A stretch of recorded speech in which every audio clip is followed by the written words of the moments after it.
Alors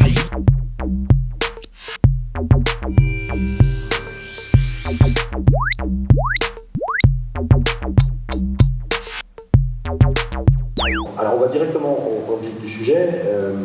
Moi je vais vous parler de cette vision de l'économie d'usage à travers deux prismes. Je suis leader de la location chez Decathlon. Tout à l'heure Nicolas en a parlé. La location est une des premières étapes vers l'économie de la fonctionnalité et de la collaboration. Et effectivement, le sens de cette démarche pour nous aujourd'hui, il est principalement lié, alors vous voyez je pense cet écran et ce camembert avec pas mal de couleurs, il est principalement lié au fait que Decathlon depuis 2016 a complété son sens. Decathlon c'était rendre accessible le sport au plus grand nombre et en 2016 ça a été rendre accessible durablement le sport au plus grand nombre. Et la notion de durablement n'est pas qu'un mot qui a été mis dans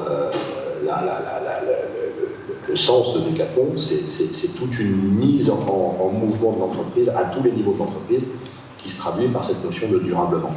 Et la location, dans toutes les formes d'action qu'on peut mener chez Decathlon pour rendre le monde un peu moins pollué, parce qu'on est un pollueur comme toutes les entreprises le sont, et on a un impact comme toutes les entreprises le sont, c'est de travailler un certain nombre de choses. Alors vous voyez, on va travailler le design de nos produits, en les éco-concevant, on va travailler nos métaux différemment, on va travailler notre textile différemment, on va travailler notre production différemment, on va travailler nos activités de ce qu'on appelle le retail, c'est-à-dire de distribution différemment, et la location fait partie de ces 14% de contributeurs à notre objectif final qui est de réduire notre intensité carbone de 53% en 2026 pour arriver à la neutralité en 2050.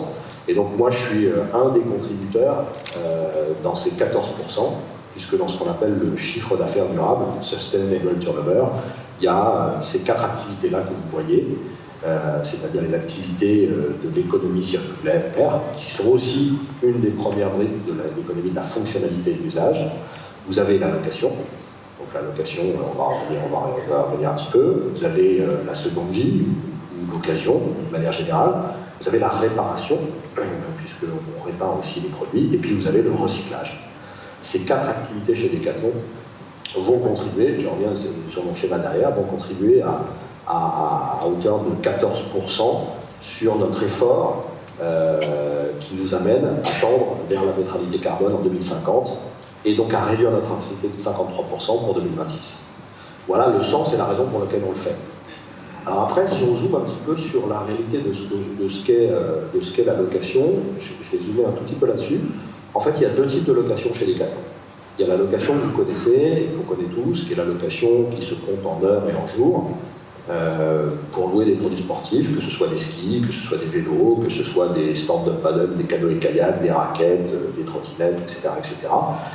Et qui est un modèle qui existe depuis longtemps avec des loueurs qui sont déjà bien implantés. Généralement, c'est un modèle très saisonnier, très local, et qui a des règles qui sont connues. Donc, pour Decathlon, c'est pas une innovation, c'est plutôt une diversification.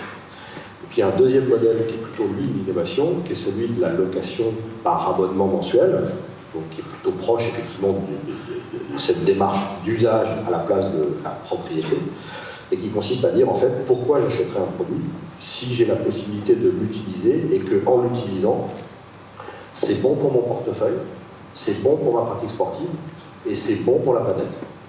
Et donc ça, c'est une deuxième forme de location, celle qu'on appelle la location par abonnement mensuel, et qui, elle, est une véritable innovation. Ça veut dire que dans le magasin Decathlon ou sur Internet, les gens, plutôt que d'acheter des vélos, on va leur dire, utilisez-le comme si c'était le vôtre, mais ça va rester le nôtre, Decathlon, on en parlait tout à l'heure, Nicolas en parlait sur la propriété du stock. En revanche, on va vous permettre de l'utiliser moyennant soit un paiement unique si c'est quelques jours, soit un paiement mensuel si c'est quelques mois. Et puis vous avez la souplesse d'arrêter et de continuer en fonction de est-ce que ça vous plaît, est-ce que vous avez décidé cette fois-ci d'acheter, neuf ou d'occasion, est-ce que vous avez décidé de pratiquer autre chose, est-ce que vous avez grandi, est-ce que vous avez évolué dans votre pratique.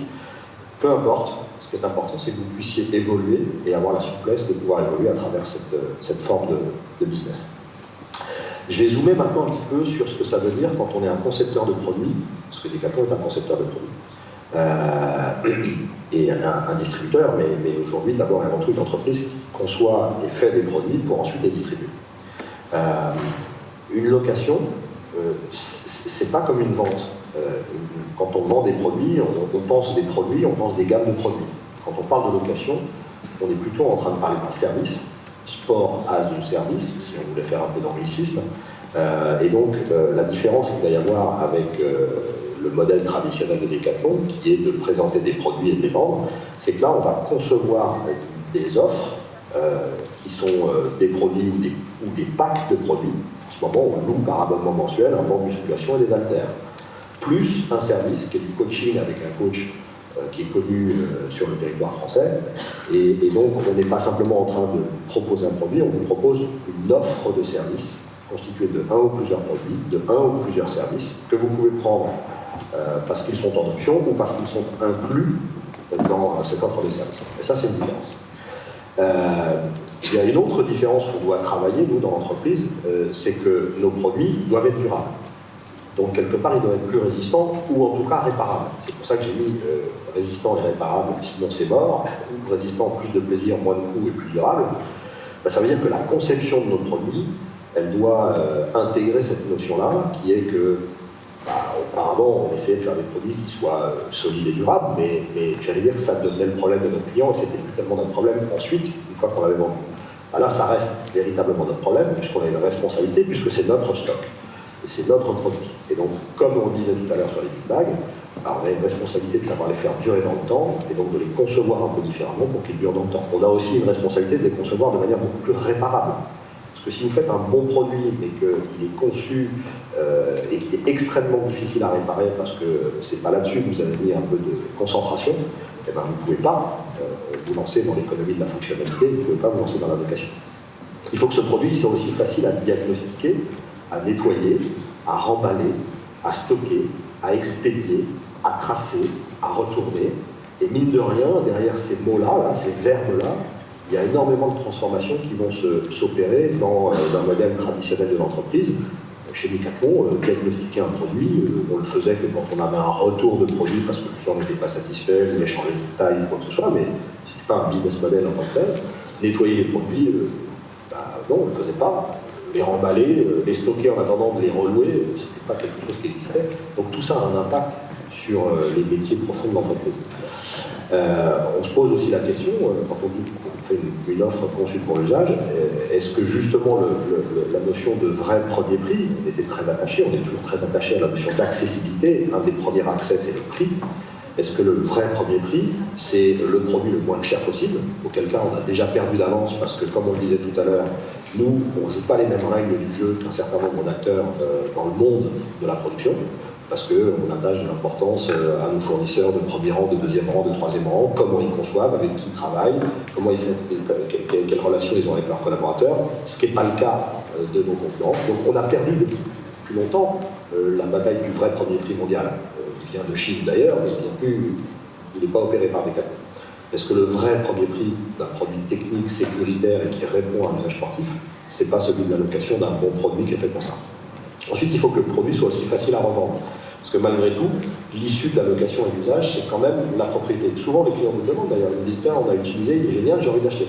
Alors, soit j'ai envie d'acheter le même produit mais neuf, soit j'ai envie d'acheter le produit que j'ai déjà utilisé parce que il va bien, c'est super, etc., etc. Donc, forcément, quand on parle d'usage, il faut aussi changer de modèle et être capable de revendre des produits d'occasion et de seconde vie. Donc, c'est très, très lié. Et aussi, est-ce que le produit est facile à recycler?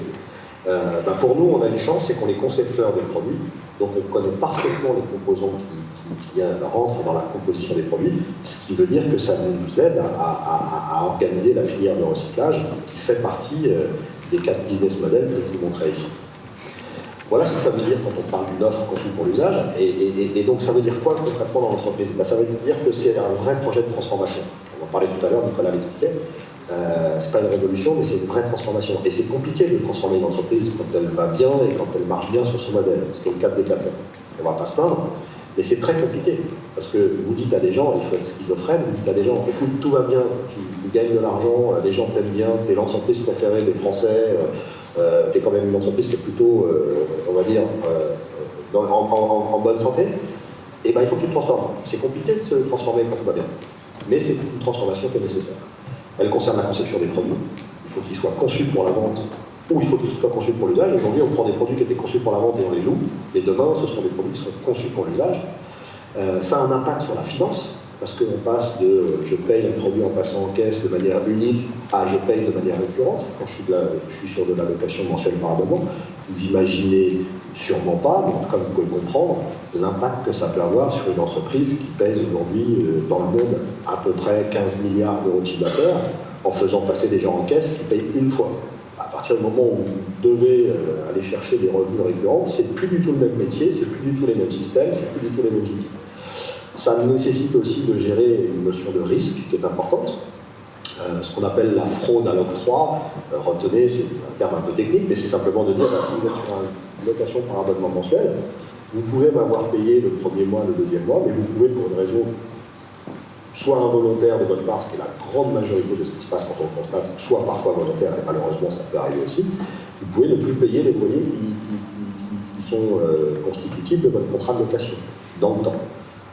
Avant, chez Decathlon, c'est relativement simple. Vous payez un produit, vous sortez et vous passez les portes.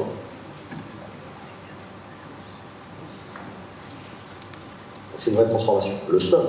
Avant, le stock, il est chez nous, puis quand il est vendu, il est chez nous. Alors aujourd'hui, le stock, il est toujours chez nous. Donc, il faut le comptabiliser de manière différente, il faut le tracer à l'unité du produit et pas simplement au niveau de la catégorie de produit ou de ce qu'on appelle son code article. La logistique. La logistique, elle doit devenir circulaire, alors que la logistique de Decathlon, depuis 45 ans, elle a été conçue pour faire venir des produits du monde entier. Malheureusement, comme tout le monde aussi, un peu trop d'Asie, même si on recanalise aujourd'hui, parce que le travail, la valeur travail, on en parlait tout à l'heure, était plus avantageuse pour avoir des produits avec un prix très attractif, et faire en sorte qu'ensuite, ils arrivent dans des entrepôts, puis dans des entrepôts délocalisés, puis des magasins, puis des alliés. Ben ça, maintenant, il faut qu'on change. Et puis la donnée, parce qu'en fait, comme la durée de vie du produit augmente et que son cycle de vie est plus varié, il est hyper important d'avoir de la donnée sur le sujet.